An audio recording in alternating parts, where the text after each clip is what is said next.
Welcome back to Man Words Podcast today. It's your boy Ryan White, and let's get into some fantasy football discussions. First off, I'd like to talk about Calvin Ridley because, man, oh man, this has been a season of disgust for Calvin Ridley fantasy owners.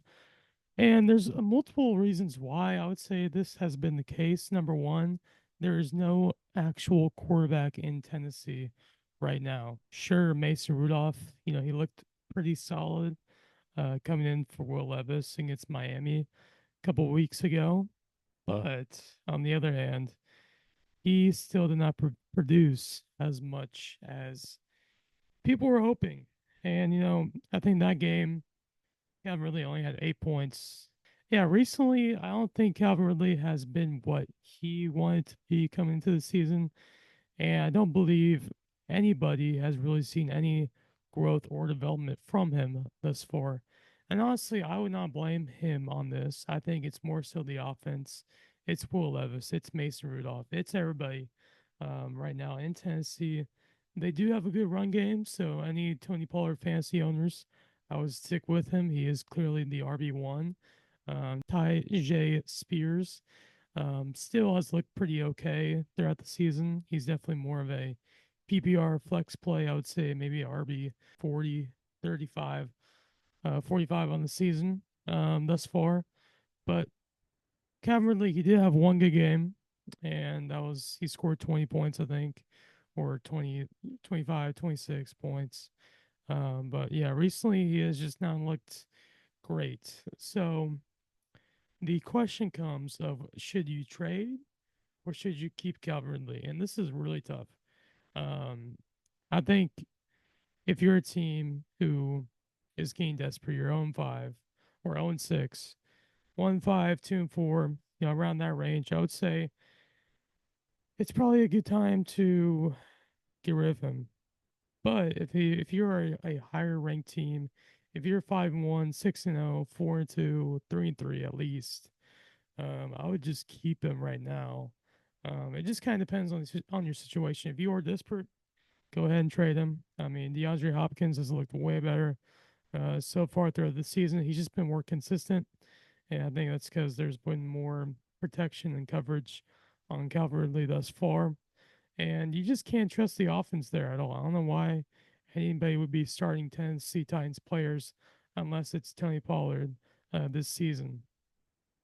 Now, on the other hand, the defense in Tennessee has been quite up and down. I would say they have been probably the best part of the team has been the defense. Just the players that they have, Jeffrey Simmons and other players like that, they have kind of come through and shown that they can play. Um, but right now, the offense, Will Levis, oh God, he's been the most memeable player this far this year. And it's sad because he was coming into the season. I had really high hopes for him. I thought he could pull out a couple wins starting out, but as we've seen, he just has not been great. The turnovers are a problem, um, and I'm not sure if head coach Brian Callahan can fix that. I don't know if it's on him. He came into a sort of bad situation in Tennessee, so um, but for fantasy purposes, I would not start Calvin Ridley. If you have Romeo Dobbs or Christian Watson or anybody like that, I'd rather start them over him right now. Just because I mean he did have 8 targets last game. They were trying to give him the ball, but that was all kind of late in the game, and you kind of saw his frustration afterwards, post game interviews, and you know they have to start targeting him early on in these games if they want him to be a factor. I mean, when you're not targeting him in the early sets and downs, you're kind of just forfeiting the game at that point. And yes, sure, you should stick to the run stuff and keep it going with Tony Pollard. But I mean, right now, if you want to get the passing game going, start targeting him early, or to DeAndre Hopkins or Traylon Burks or anybody like that, or a Conquo. You know what I'm saying? Just try and get these guys more involved and have more of a spirit and livelihood than just tearing them down and not giving them any reps or any catches or anything, And they signed him to a lot of money, Calvin Ridley, and right now it's looking like a waste of investment in my eyes. So For right now, keep him on your bench. I mean, if you have to start him, you can, but I would definitely not. In any case, until I do see some improvement in the offense. Next up, we have the Dallas Cowboys offense. Okay, it is currently week 7, and they are on a bye, so you do not have to worry about them this week. Um, it's kind of been a really weird situation for Dallas because I know they have a great offense. I know they can pass the ball. They can't really run the ball this year right now, which sucks. I would suggest maybe trading for like a for some player out there. I mean, you saw Kareem Hunt. He got signed by the Chiefs, and he's been looking great so far. So I think they should maybe try and go out and get a running back, like Kareem Hunt or somebody like that who is available. Um, but so far for fantasy owners, Rico Dowdle has been pretty awesome. I think coming into the season, I was not expecting much from him. I thought Ezekiel Elliott would be the star of the show, but obviously that's not the case. And I would say in probably most 80% leagues, Zeke should be drop at this point. He has not produced at all. He has been a no-show the last 6, 7 weeks, and honestly, I think Rico is a RB 1 to 2 type player for most fantasy owners. He is very elusive in the passing game and can get you a lot of points off catches. And um, in the run game, obviously, he's still had some yards and some points. Um, but in the passing game, he's been amazing. So he's definitely been an upside for this offense, in my opinion. I think another person like Ceedee Lamb has been kind of an he's had some good games. Obviously, he's going to get a lot of catches and yards, but the touchdown ratio has been pretty bad this season. And honestly, I would not blame that on CD Lamb. That's more so on Dak Prescott. Again, I think Dak Prescott is a really good quarterback. He still has a lot to prove, I think, even though he did get the $60 million a year deal, which is pretty amazing for quarterbacks now. They can basically become millionaires in just a second like that. So congrats to him. But on the field, I think Dak has been very up and down. They played some really good defenses. I know Detroit kind of gave it to him last week and on Sunday. And honestly, it's tough because Dak Prescott, in my eyes, is definitely a QB1. I think you should definitely start him. But when they play really good defenses, that's when I kind of cut it off. I think at that point, just kind of put him on the bench. If you have somebody like Kirk Cousins or um, Derek Carr when he comes back or somebody like that, you can definitely start him over Dak Prescott because of the whoever they're playing that week. Whether it's Denver or it's Kansas City in Kansas City or it's um, New York Jets or maybe the Giants. They have a really good defense too. Just kind of depends on the week. I mean, obviously, they've been down a lot in the last couple of quarters and games, so he's still going to produce. I know that in the fourth quarter, he's kind of a lot. He starts getting the ball rolling in the fourth quarter, which is always a good thing for fantasy owners that have him, and a bad thing for people who are playing him. Because he starts the first 3 quarters with like 5 points, and then in the fourth quarter, he starts turning it around and ends up with 20 points, which sucks. Um, but for CeeDee Lamb, I think of course he's going to be a starter every week, but the touchdowns have not been great.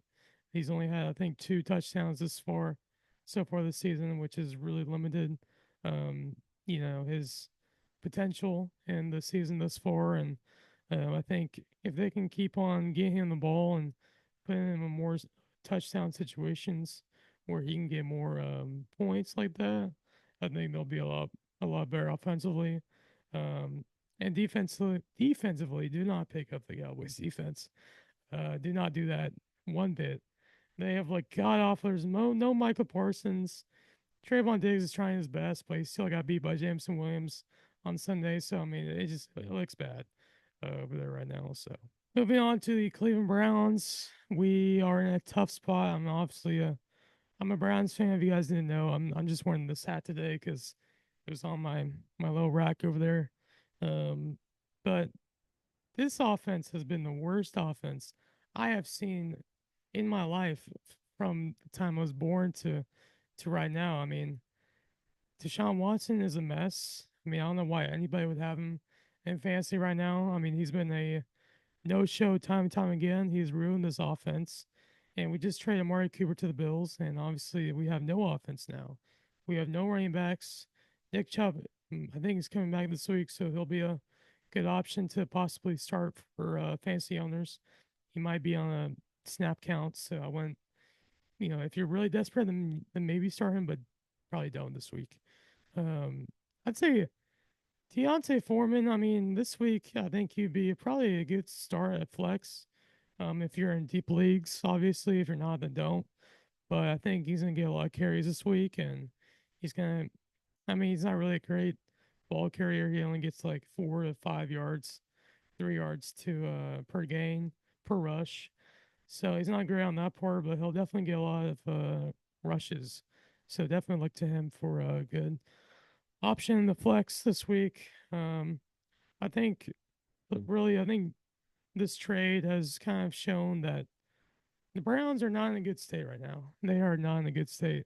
This GM Andrew Barry has been god awful since he's been here, and I wish we had somebody else. I wish we had Baker still, and that's always going to haunt us forever. I think until we get a new quarterback, and we should have re-signed Joe Flacco in the offseason. We didn't though, which again, it's on Andrew Barry. He didn't re-sign him. I mean, now he's looking great in Indianapolis. We all kind of expect him to. He's, I mean, obviously a great quarterback and definitely should be a starter, but he's not currently. Um, and yeah, Deshaun Watson, he just ruined this offense. I feel bad for David Njoku fantasy owners who have him right now. I mean, he's not going to get a lot of, he's going to get a lot of targets, but he's not going to get a lot of yards. Um, he's not even going to get a touchdown, I don't think. Um, I mean, at this point, it's pretty bad. And, for Jerry Jeudy fantasy owners, I would say he's kind of on the upside. He's definitely going to be the new wide receiver one in that group. So definitely look to make possibly start him this week. And for future weeks as well. Um, but it's so hard to judge because he's so Deshaun Watson at quarterback until they make that change to James Winston, which I think they will. Maybe towards like week 14 or 13 when we're 1-12 at that point. Um, I think till that happens, I mean, I would not start anybody. Maybe Jerry Jeudy or maybe Nick Chubb in future weeks. But besides that, it's no go. But I would start the Browns defense. They have been looking really well. They are top 10 defense in fantasy right now. So definitely look to start them. Probably not this week against Cincinnati, but in future weeks as well, I would definitely look to start them. And they kind of been the best part of the Browns this season, which is really sad. Um, so yeah, that's kind of my rant on these teams, the Titans, the Browns, and of course the Cowboys. So if you have any of those guys, leave me a note in the comments and let me know. It's been a rough start for a lot of you guys, and I know that you need some fantasy guidance. So I'm happy to help you guys. And that's it for now. Peace.